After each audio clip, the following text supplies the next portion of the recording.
one of the most interesting, I think, developments of Professor Osmani's work that I am particularly attracted by and interested in is rights and development. It's the connection between rights and development.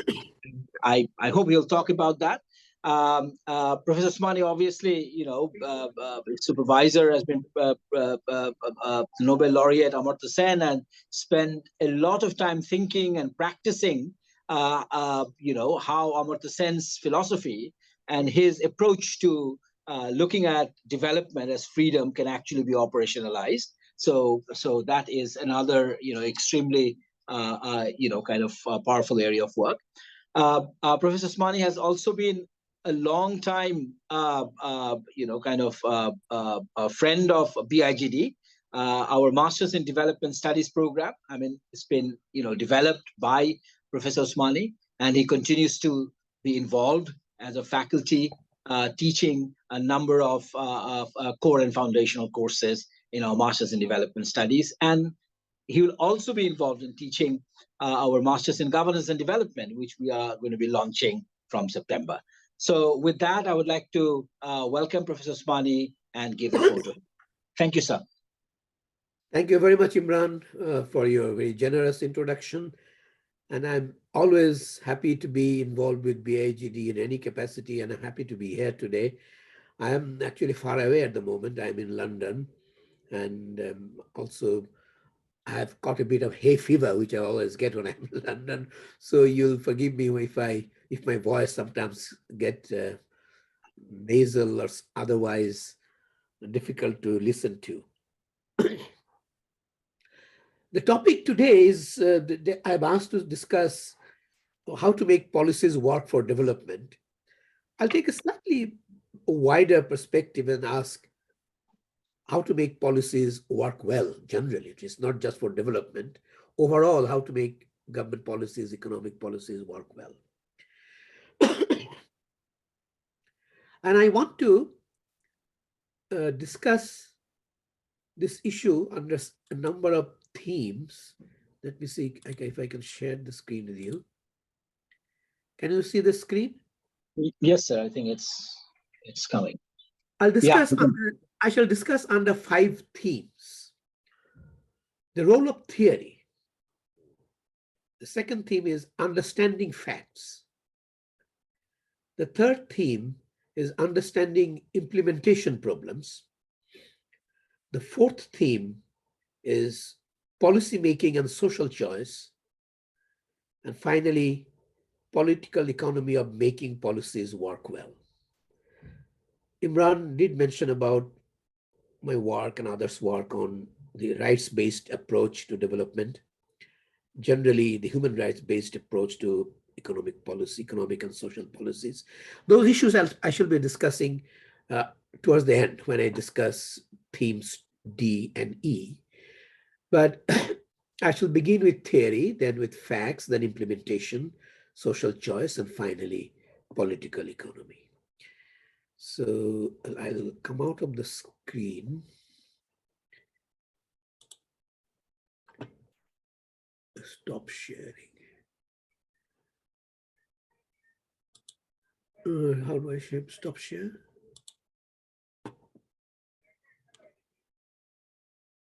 Stop share. Okay.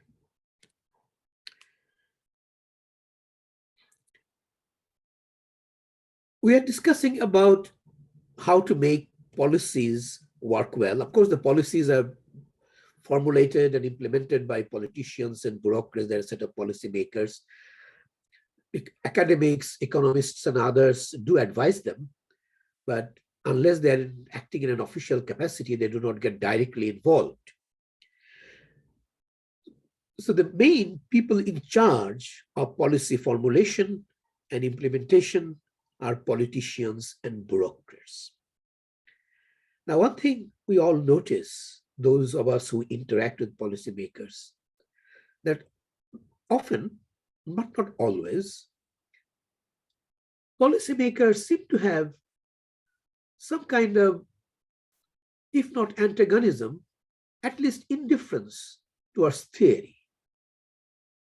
You often hear remarks such as, well, we are involved in the practicality of policy formulation and policy implementation. Theory is for the academics. We are not interested in theory.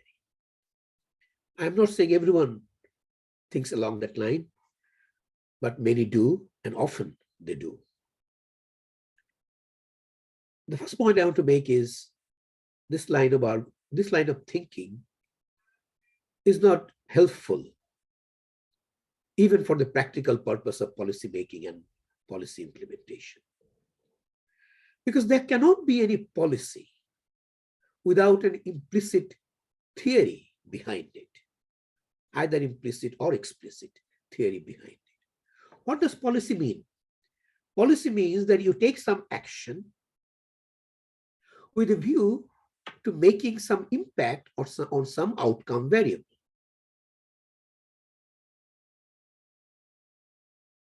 But when you take an action and you expect it to have an impact on some outcome variable, you imply that that action has a cause and effect relationship with the desired outcome. You give an example I shall discuss on a few occasions is you give stipends for girls' education. You expect the enrollment of girls in the schools to go up. The stipend is the action, policy action. Enrollment is the outcome. But how is higher stipend for girls supposed to lead to improved outcome? What is the pathway? What is the mechanism? Asking this question is asking about theory, because that's what theory is about, the cause and effect relationship between two variables, X and Y, X being the action, Y being the outcome. So there is no escape from theory. Whatever policy you adopt, there has to be a theory behind it. So it is better that we try to understand what the underlying theory is. To ignore it, to leave it aside, may lead to policies that are wrong, ineffective, or even counterproductive. And this idea that policymakers may think they are indifferent to theory, they don't read theory, but they're always using some theory even without knowing it, was best expressed by some famous quotes from John Maynard Keynes, whom we often quote. Many of you might have heard the quotes. He said, practical men who believe themselves to be quite exempt from intellectual influences are usually the slaves of some defunct economist. He also went on to say, madmen in authority who hear voices in the air distill their frenzy from some academic scribbler of a few years back. So policymakers who think they are not influenced by theory are actually influenced by theories of some defunct economist or other social thinkers. And if you are not aware of this, you can make grave errors. Let me discuss two examples of this kind of error. One is Donald Trump's famous attempt to engage in a trade war with China. Academic economists tell you should adopt free trade as much as possible with some genuine exceptions, but we have to think of it carefully. But generally, the overall more free trade is the better point. That's what economists tell you. Donald Trump said, no, I don't believe in that kind of theory. I think China is our enemy and they're taking advantage of us. So we should raise trade barriers against them so that the Chinese goods cannot enter easily into America, and then American manufacturers will be able to produce them. Our jobs will increase. So he was thinking that he was going against theory. But actually, he was not going against theory as such. He was going against mainstream theory, but he was adopting a theory that was discarded by economists long ago. It's called the mercantilist theory, which Adam Smith did the most to dismantle. The idea that protectionism is what actually improves our jobs and our growth and development. That was the mercantilist theory. Donald Trump adopted that theory knowingly or unknowingly, but in the process did a lot of harm to the American economy. He did not realize that when you restrict goods coming from China, you not only restrict the goods, what you call the final products, the consumer goods, but you also restrict the inflow of many raw materials which are essential for the producers in America itself. So many American companies were starved of essential raw materials. Jobs declined in those sectors. So while trying to protect jobs, Donald Trump's policy actually ended up reducing manufacturing jobs in America. And that was a consequence of not thinking through what theory you are applying. Briefly, I'll give another more recent example, is the policy of Tayyip Erdogan, the long-standing autocratic ruler, initially democratic, but then eventually turned autocratic ruler of Turkey. Now, we all know that when your inflation is raging high, standard economic theory tells you that you should cut down on money supply, cut down on expenditure, reduce aggregate demand so that prices come down. Now, Turkey was facing very high inflation about a year ago, 80%, 90% inflation per annum. Everybody expected him to follow this, what is called contractionary demand policy. But he did the opposite. He said, I'll increase money supply. And he did increase money supply. And his argument was that if you increase money supply, people demand more goods will be produced. As a result, prices will come down. But he said he was not willing to follow standard theory, but he was following one kind of theory implicitly. He expected that if people spend more money, if more money supply people more money, then more demand will be created, more products will be created, and therefore prices will fall. But what he don't understand is that this theory requires the assumption that there is excess capacity in the economy. So if there is more demand, this excess capacity will be activated, more will be produced, prices will come down. But that was not the case. As a result, this policy didn't work. So I cited these two examples to make the point that it's wrong to say that policies making do not require understanding of theory. After all policies have some implicit theory. If you do not try to understand them, it's very likely that you are going to make mistakes. You will be using wrong theory. You will be doing more harm than good. So one requirement, important requirement for making policies work well is to understand the theory behind those policies. You cannot escape them. The second theme is understanding facts. Here, it's not just policymakers. Most non-specialists, non-academics believe that, well, understanding facts are simple matters. Here is data, you look at them, and there they are. So to give a hypothetical example again, suppose some policymaker is thinking about going back to the example of girls' stipend program. It's thinking, should we offer stipend to girls to improve their enrollment in schools?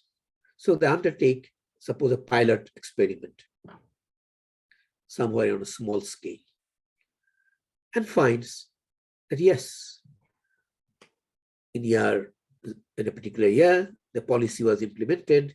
Down the road, after a few years, they found that enrollment has gone up. They might say, where are the facts? We gave stipend, enrollment went up, so this policy works well. Let us replicate this program. replicate this policy. We don't need theory. The facts speak for themselves. You often hear the phrase, facts speak for themselves. In truth, facts never speak for themselves. One has to interpret the facts to understand what the facts are trying to tell you. In this example, the fact that in a pilot program, girls' stipends were offered after a few years, enrollment went up, does not necessarily mean that this policy had this effect. It could be simply a coincidence.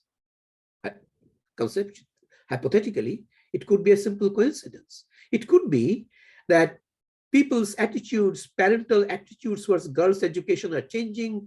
People are becoming more liberal-minded, and therefore they're sending more girls to the school. So the fact that the stipend was given was fine, but it did really what is the guiding force, the driving force? Driving force might have been the attitudinal changes that was going independently of the stipend program. It might happen, it might not, but it might be the case. In that, if it is the case, then it would be mere coincidence. Therefore, if you try to replicate it in a society where these attitudinal changes are not happening, in that case, this program will not work. So what's the problem here? The problem is that at least two important issues we need to think about when we think about understanding facts. One is related to the first point. Facts cannot be understood without thinking about the theory behind those facts.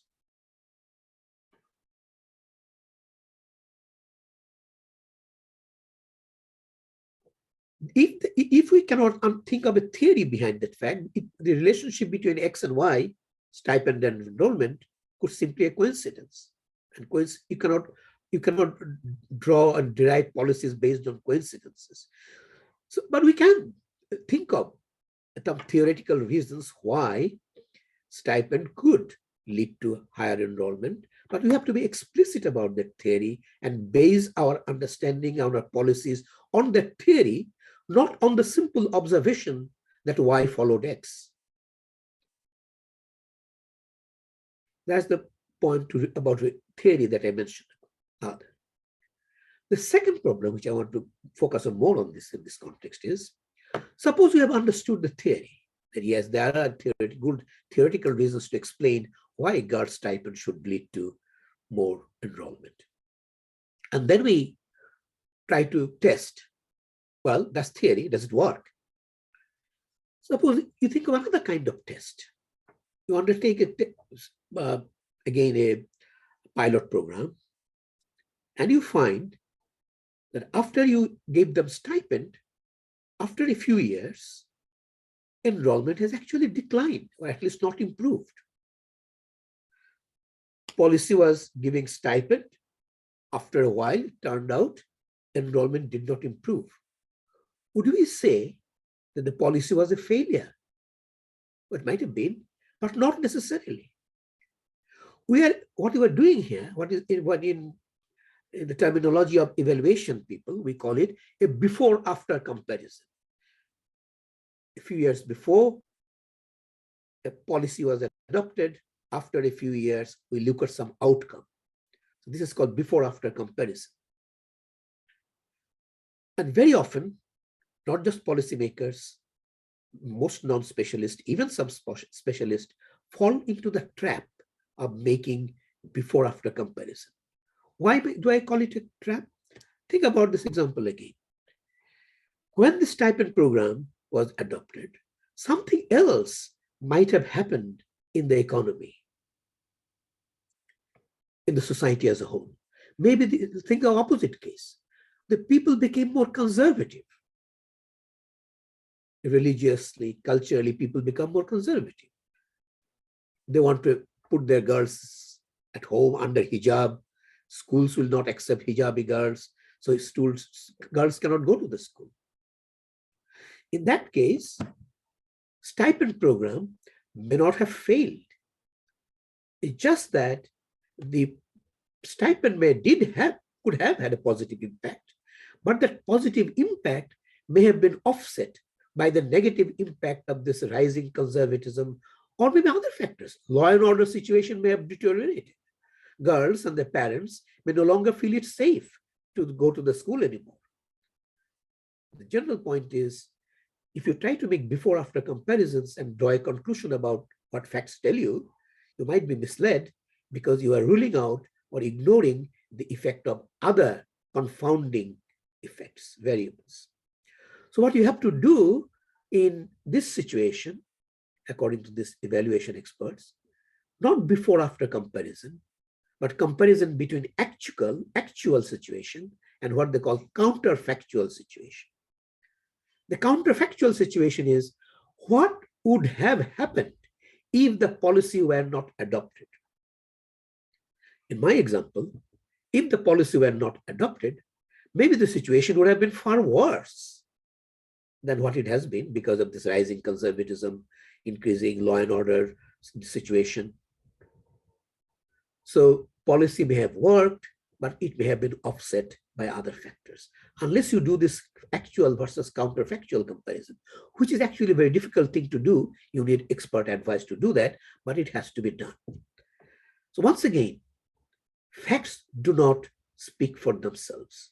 Facts have to be understood after careful interpretation, which requires theory on the one hand and requires statistical methodologies to make sensible comparison between the actual and the counterfactual. So those practical policymakers who say that we understand facts, so we don't need anything else, are sadly mistaken, and we need to understand both theory and methodology of comparison between actual and counterfactual. The third theme I wanted to deal with is understanding the problems of implementation. On this score, actual practitioners, policymakers should have an advantage over the academics, people like me, who are maybe involved to some extent sometimes in policy formulation, policy evaluation, but seldom in policy implementation. So I fully recognize that they do understand implementation problems better than most of us who are outside the policy arena. But they are not, sometimes I find that even there's certain concepts, certain issues they are not fully conscious of. And being conscious of those issues would help better implementation of policies. Two issues I want to mention here, two concepts. One is the concept of binding constraint in implementation. The other is concept of incentive compatibility. I'll give examples of both, of what I mean by them, to explain what I mean by them. When you adopt certain policy, undertake certain action with a view to achieving some desired target, you find that you face a number of constraints. You may not have enough funds, you may not have the right kind of technical expertise, you may not have the right kind of equipment, you may not have, all kinds of constraints can exist. And part of the problems of implementation is to how best to deal with these constraints. My point here is, when you're trying to deal with these constraints, the first thing to try to understand is, of all the constraints that you can list, which one of them is the binding constraint? What do we mean by the binding constraint? But suppose you have four constraints. You have to think of an infrastructural project. You want to construct a road or a bridge. Let's identify a few constraints. You need land. You need to acquire land. You need resources to get the materials. You get the right kind of skilled manpower to construct the road or the bridge, etc., etc. We have to think among these three or four constraints, which one is so important that unless you resolve that constraint first, resolving the other constraints won't help. In my example, just given, infrastructure project, very often in Bangladesh, you find that acquisition of land is the binding constraint. You may have the money to buy the resources, you have the money to pay the experts, you have the money to pay the staff, resources are available, but you're still sitting idle because you have not been able to acquire the land. Acquiring land was the binding constraint in my example. Unless you resolve this first, trying to deal with other problems are not only useless, they can be counterproductive, they can be wastage. Shifting the example, you often hear that in some government hospital somewhere, an expensive machinery, maybe some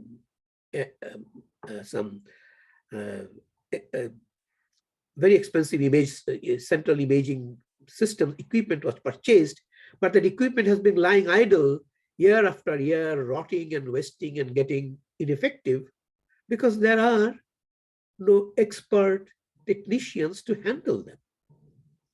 Now, in this case, between the two constraints, do we have the machine or do we have the technicians? Actually, technical technician was the binding constraint. But the hospital did, without solving that binding constraint, they solved the easier problem first, acquiring the machine. They had the fund from some foreign funded project. They got the expensive machine, but the machine is sitting idle because the actual binding constraint was not solved. So the first point for implementation that I want to emphasize is when there are several constraints, and there will always be several constraints, we must try to identify the binding constraint and resolve it. But that's not the end of the story. You have 4 constraints. You've identified the binding constraint, resolved it, 3 constraints remain. Again, you have to identify among those 3, which is the binding constraint. It is a sequential exercise in identifying binding constraints. That's the only way to implement a program or a project efficiently and cost effectively. Problem is, we often identify the constraints, solve the ones that are easy to solve, and then sit idle. Huge wastage of money and resources. And this is one of the main factors, though not the only factor, of the problem of cost escalation that you hear about all the time in the newspapers. A project is undertaken, the cost is revised upwards several times. So the final cost may be 4 times, 5 times higher than the original cost. One of the main reasons is the failure to identify the binding constraints. The second issue of implementation that I want to talk about is it's a more technical concept which mostly economists understand and other social scientists. It's called the concept of incentive compatibility. We often take an action hoping that because of that action, people will behave in a certain way.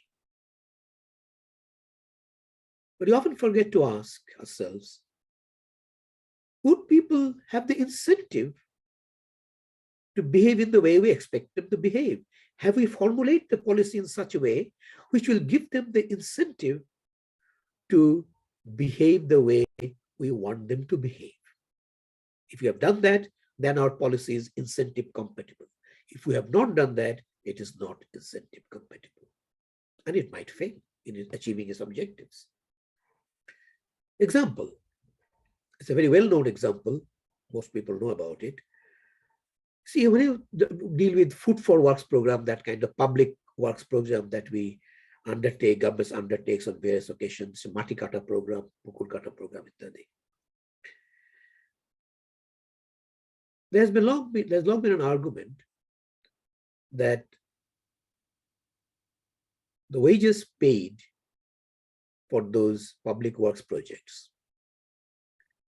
are often below the market wage rate in the rural areas or wherever it is being constructed. And that has often been criticized by some people, that why do you pay them lower wages compared to the market wage? There has been an argument that you should give them at least as high as market wage, if not higher. Because why? Because they're trying to help the poor people. Those public projects are meant to give job opportunities to the poor people. So if you are really wanting to help the poor people, why give them low wages? The answer is actually low wage, slightly low wage, not very low, slightly lower than the market wage, is the most incentive compatible way of achieving the objective of giving as much employment opportunities to the poor as possible.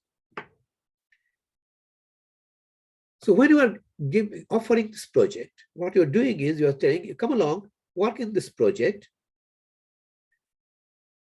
If you want to employ only the poor people there are two ways of doing it. One is the bureaucratic way, and the other is the price mechanism or the incentive way. The bureaucratic way is to tell your local councillors or the local MPs or the local administration, choose the poor people. So you do a screening of who are the poor people and only employ those poor ones. Very often it is done, and we will all know what is the consequence.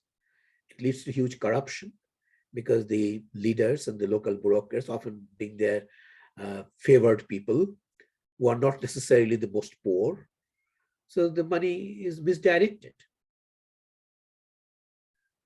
But if you give this wage, which is slightly less than the market wage, then what will happen is the better off people will not have the incentive to join this hard work in the matikata with a low wage.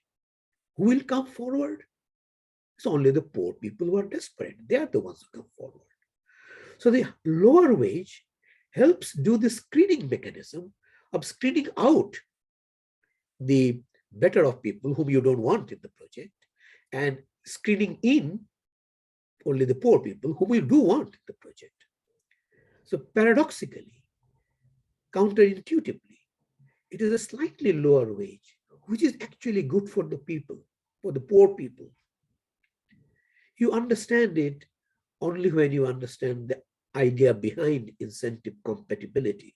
You don't have to know the term, but you need to understand the concept behind it.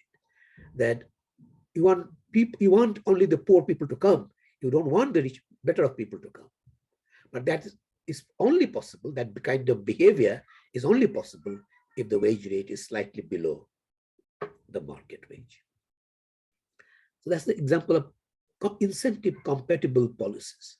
So policy implementation requires many important things. I have not listed all of them, but I have emphasized 2 points which I believe are often forgotten or not properly given proper recognition by policymakers always. One is this sequential identification of binding constraints and understanding what is an incentive compatible policy and what is not.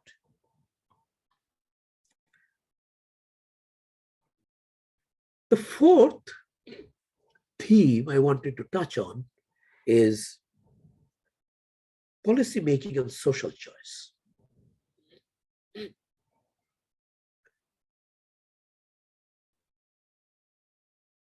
When you say that, how can we make policies work well for development, for whatever?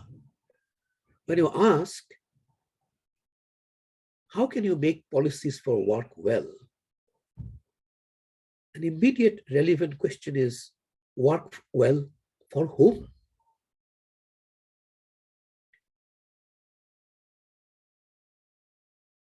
There's most policies and actions that we adopt. It will be rare where everybody in the society benefits equally from it. It seldom happens. It would be nice if it did. It's very difficult to find such policies. The real world, policies often works well more for some people than for others. And for others, it may not be working well at all. It may be doing them harm. In other words, the impact of a policy may be different for different segments of the population. Since this differential impact on different segments of the population is something one ought to recognize when one is asking which policy, what kind of policy will work well. Because the answer to this question is dependent on how do you intend to distribute the impact of the policy. you want to have a better impact on target group AB more than target group CD.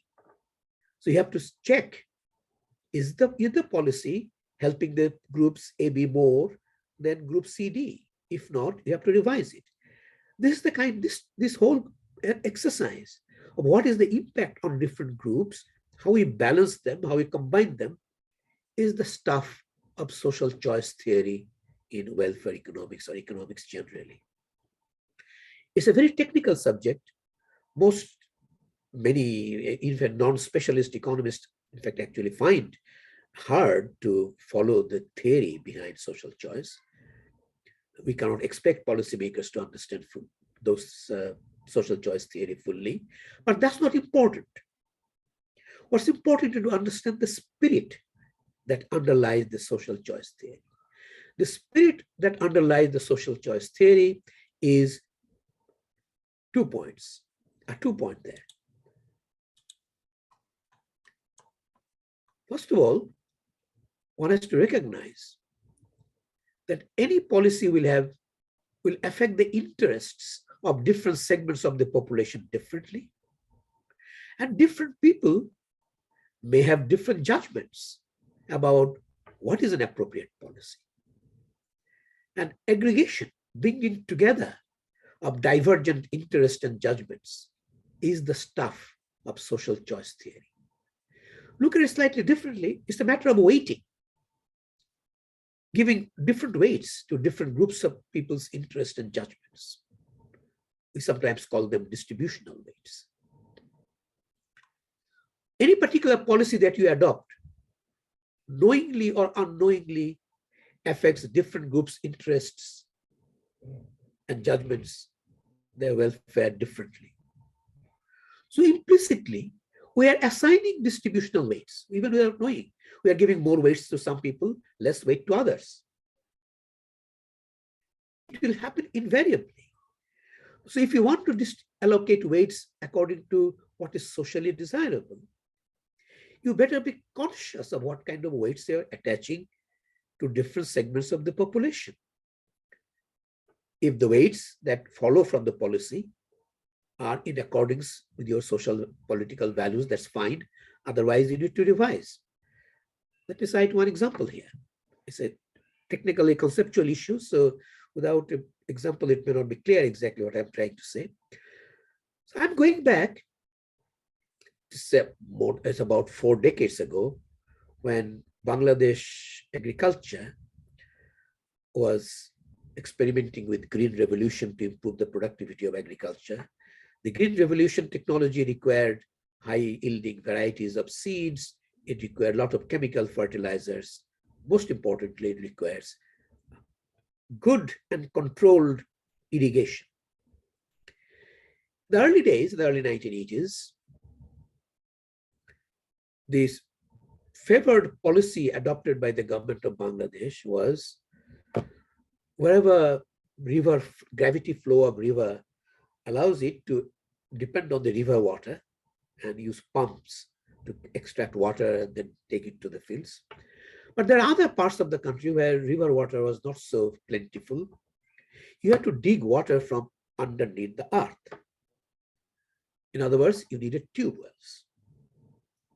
And the initial policy was to use deep tube wells, which go very far into the ground. Deep tube well at that time was considered an efficient technology, because when you install the deep tube well, it goes deep underneath, it brings out so much water that it can irrigate a huge amount of land with just one tube well. So once you incur the fixed cost of the tube well, then the variable cost and even the fixed cost can be spread out because you're irrigating a vast amount of land. So per unit, per acre, per bigha cost of irrigation comes down significantly if you use deep tube wells. That was the thinking behind it. It was considered an efficient technology in that sense because it is cost effective. But in the early days, the distributional consequences of this so-called efficient technology was not considered seriously, but it became apparent soon. When you have large amounts of land irrigated, very few people own large amounts of land in Bangladesh. So the lands owned by many different people have to be put together into some kind of informal cooperative or collective. But when you do that, it is the bigger landowners who used to dominate those associations or cooperatives. So there was land of both richer farmers and poorer farmers, bigger farmers, small farmers. But it is the bigger farmers who dominated. So most of the benefits of deep tube well irrigation went to the bigger farmers and not to the smaller farmers. So it was efficient. Deep tube well helped popularize green revolution technology in Bangladesh, but its initial distributional impact was not what you consider fair, because it helped the richer farmers more than the poor.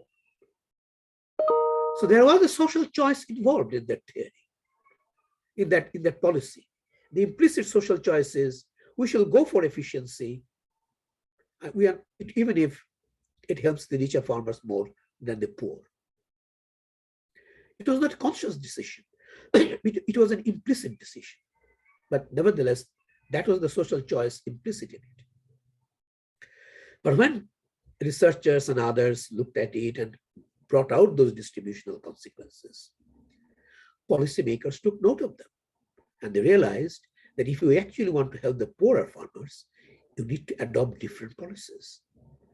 That's when shallow tube wells came into the picture in the late 1980s. Government liberalized the imports of small shallow tube wells from wherever they could get cheaply. The Bangladesh countryside was flooded by the inflow of shallow tube wells. Even the small farmers could buy them, adopt them for their own sake. They came out of the domination by larger farmers. So this was a policy with a different implicit social choice.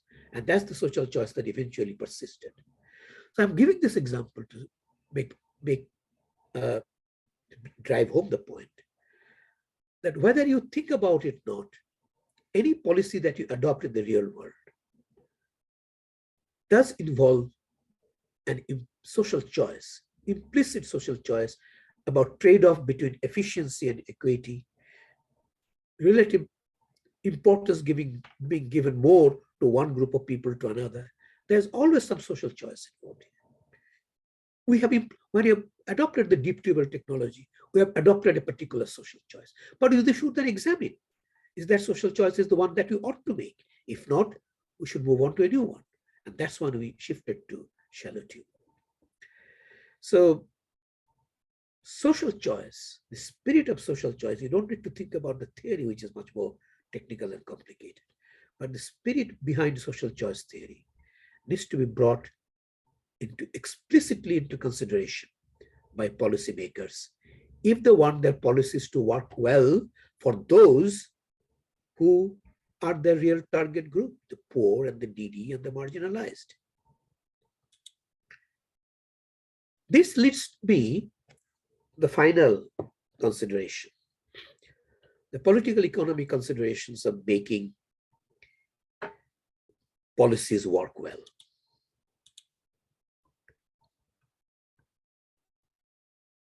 I just said that before adopting any policy, policymakers must think through as explicitly as possible the distributional ways of the social choice implicit in the policy. But the question arises, how do we ensure that policymakers will have either the incentive or the information necessary to make the right choice, social choices? This is where political economic considerations become important. And the most important political economy aspect here is the existence of a democratic space where people can engage in what has been described as public reasoning by philosopher John Rawls. Public reasoning means you and I, other people of the country, openly debate, discuss, reason about different options, different policies, what is good, what is bad. We reason with each other. But to reason with each other in a free and effective manner, we need a democratic space, a space in which we have the freedom, democratic freedom, to express our opinions freely. When we engage in public reasoning, what I have to say may displease many people, both those who are in power and may not be in power. But if I am not allowed to say and speak my mind just because it makes some people unhappy, in other words, if this democratic space is denied to us,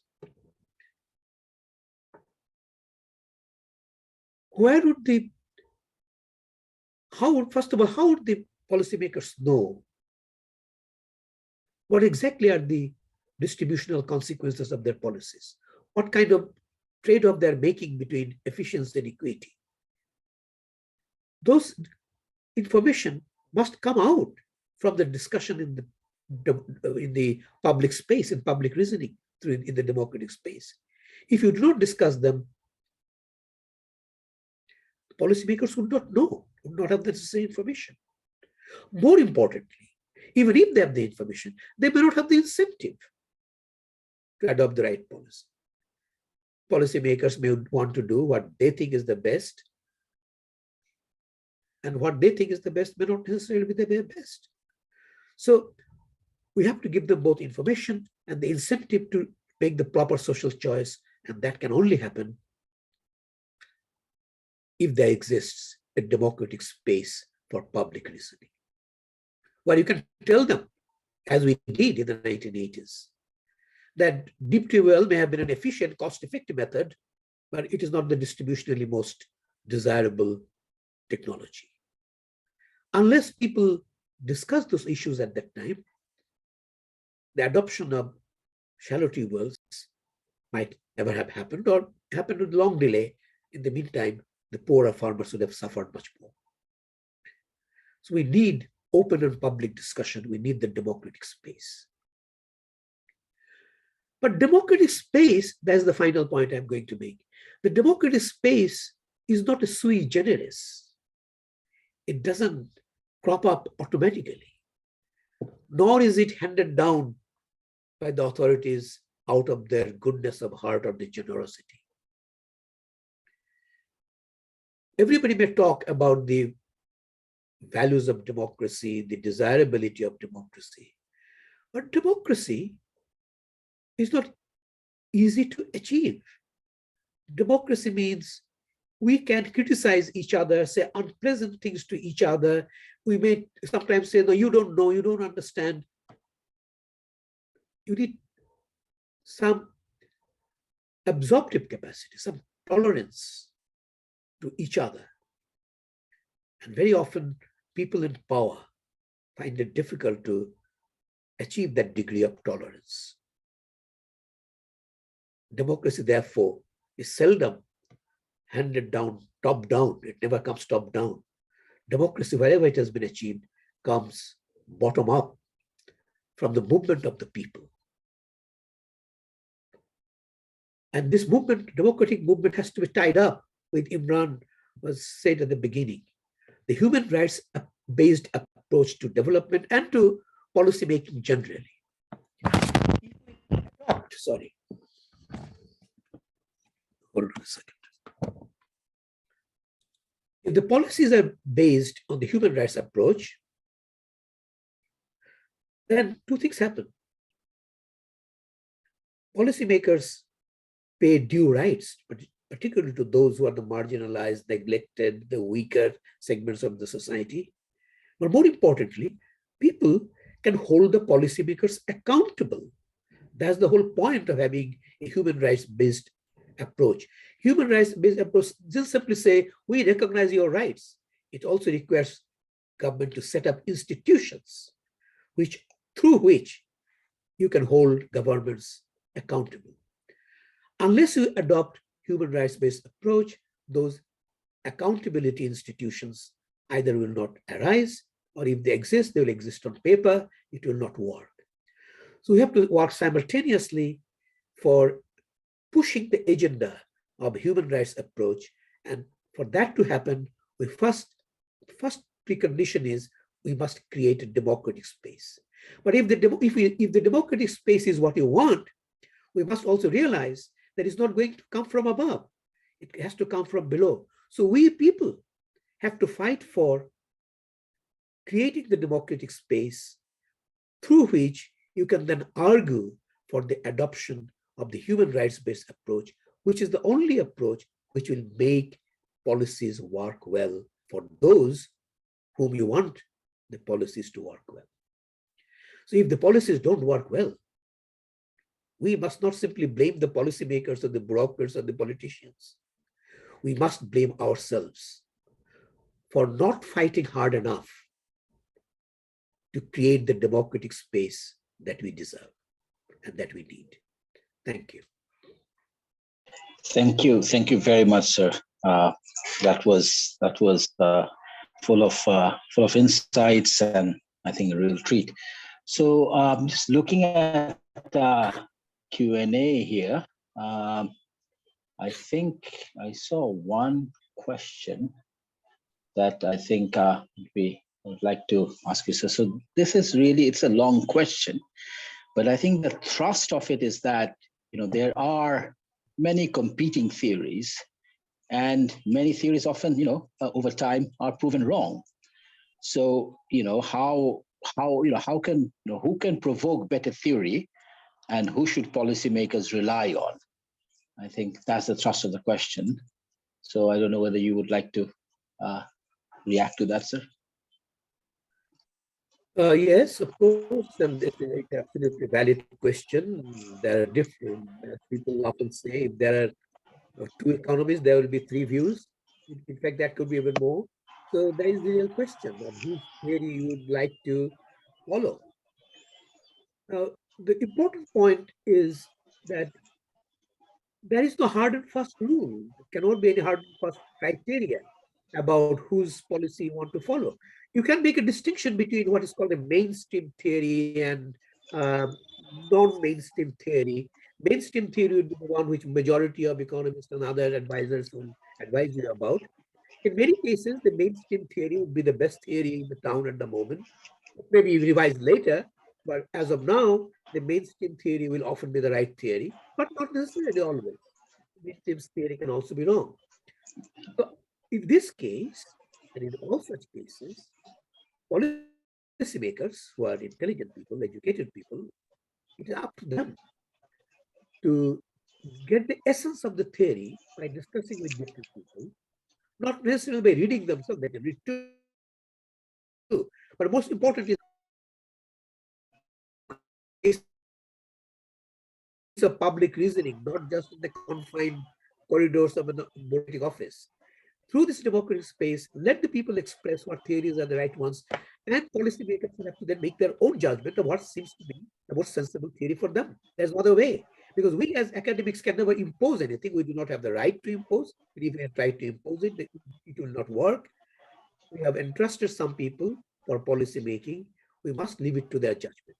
So, but the judgment, for them to make the proper judgment, it is necessary to have this democratic space for public reasoning, through which they can get access to alternative views, and from them, they make their own judgment. In my view, that's the only way. Great, thank you, sir. Just seeing if there are any other outstanding question. I can't see any, but we have a bit more time. So if anybody wants to raise any question, please put it up in Q&A, and I'll definitely ask. But maybe I can kind of ask a few, just share some of my thoughts, sir, as I was listening to you. So you talked about 5, different things, way of thinking about, how can policy work well. And in many ways, I think the overall theme was, how can policy work particularly well for people who may not have as strong a voice and are having less power.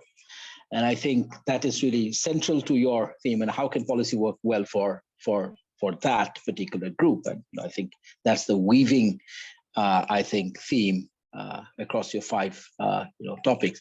So one particular one which I think Mushtaq Bhai really focused on, which is your third area, which is implementation, policy implementation. And I think his basic argument, if I could paraphrase in my way, is sort of primarily around the fact that many policy implementation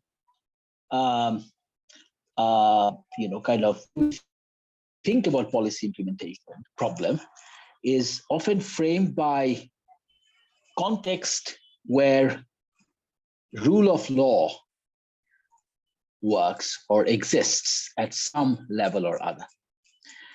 In a context where rule of law is far less weak, where you have missing institutions and you have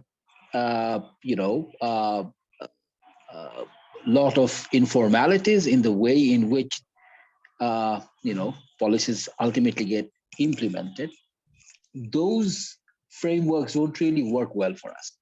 Those what?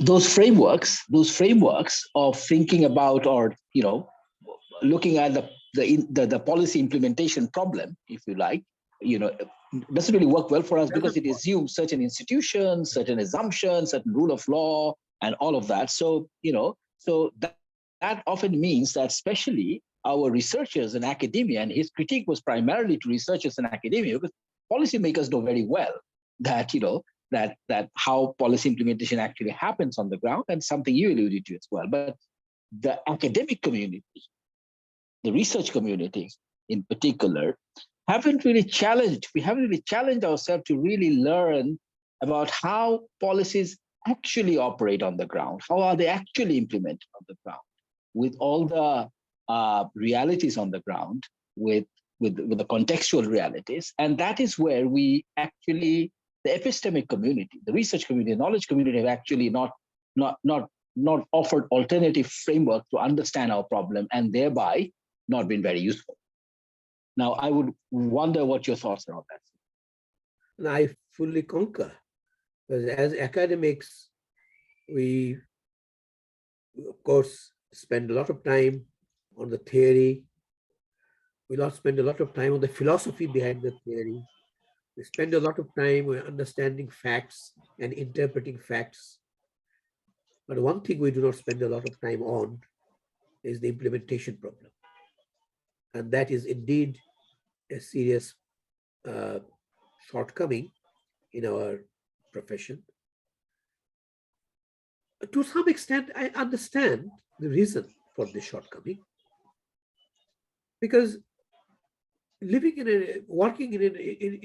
if you work in a university or a research institution, not very many people will be directly involved at the implementation stage of policy making. A researcher from BIDS or from University, Dhaka University elsewhere, or BIJD may be invited by the bureaucrats or the politicians. Come on, you were thinking about this. Please give us some advice of how to go about. But what issues aren't they asking your advice for? They are not asking you advice for implementation stages, because they think it is their arena, their domain. So they are the upstream. They ask for the upstream advice. What kind of policies are useful, do you think? What are the reasoning behind those policies? That's what they ask your advice for. And then they say, leave it to us. Rest is implementation. So very few people, researchers, will have the opportunity to be involved in the implementation stage. I'm not saying it never happens, but it seldom happens. That's why we have much less knowledge of the implementation problems. But I agree that from both sides, from the sides of policymakers and from the sides of researchers, there should be much more interaction at the implementation level, not just at the policy formulation, evaluation. So if you think of policy formulation, implementation, evaluation, we come at the beginning, policy formulation. We come at the end, policy outcome evaluation. But we do not get engaged in the middle. So that missing middle, if you want to fill it up, the initiative has to come from both stages. The those are involved in policy making, implementation, they should involve researchers at the stage of implementation. And we should also show an eagerness to be involved. So that I agree is fully valid point. Great, thank you, sir. I think there's a question here, and I'll just read it out. It says, in contrast to 1980s and current times, the use of social media as a space to voice concerns. This is from Aynan Tajrian and from Data Sense at iSocial. So just to introduce. So it's really around social media, and however, very few of the discussion get realized into discussion, policymakers, or even influencers. What are your thoughts on leveraging social media to create or push for the democratic space? Absolutely. These days, social media should be the prime mover, the prime driving force for creating, first of all, the consciousness that we need to create a democratic space, and then turning that consciousness into action. I think social media has to play a very important role in this regard, and in all parts of the world these days, wherever democratic push is coming. You think of a few countries where you think about this so-called Arab Spring in the Middle East, or other Latin American countries where democratic changes have happened. Social media has played an important role in, first of all, creating the consciousness and then translating that consciousness into action. And we need to do the same in our country too. Right. Thank you, sir. I mean, let me just see if there's any other question or not. I don't see any other questions, sir. So let me shoot another question, from me, or reflection. So you talked about this binding constraint as a part of your this whole implementation challenge. You talked about two: binding constraint and incentive compatibility. So binding constraint and the sequential idea of a binding constraint. Now,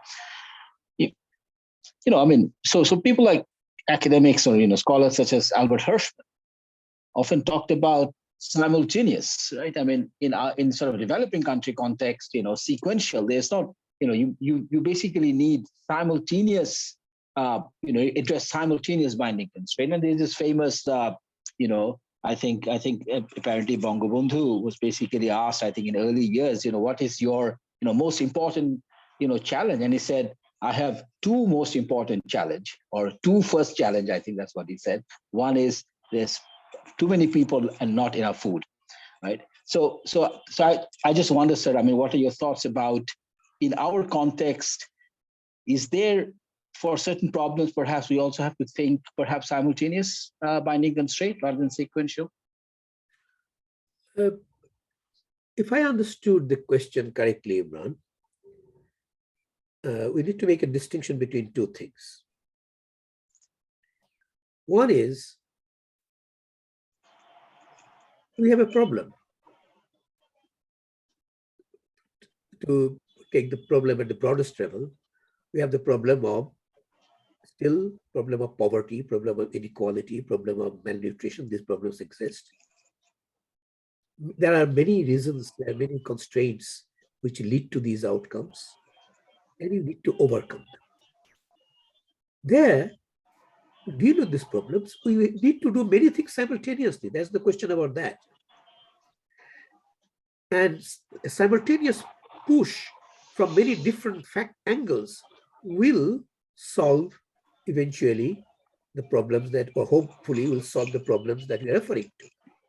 But I was not referring to problems at this macro level. I was referring to particular projects.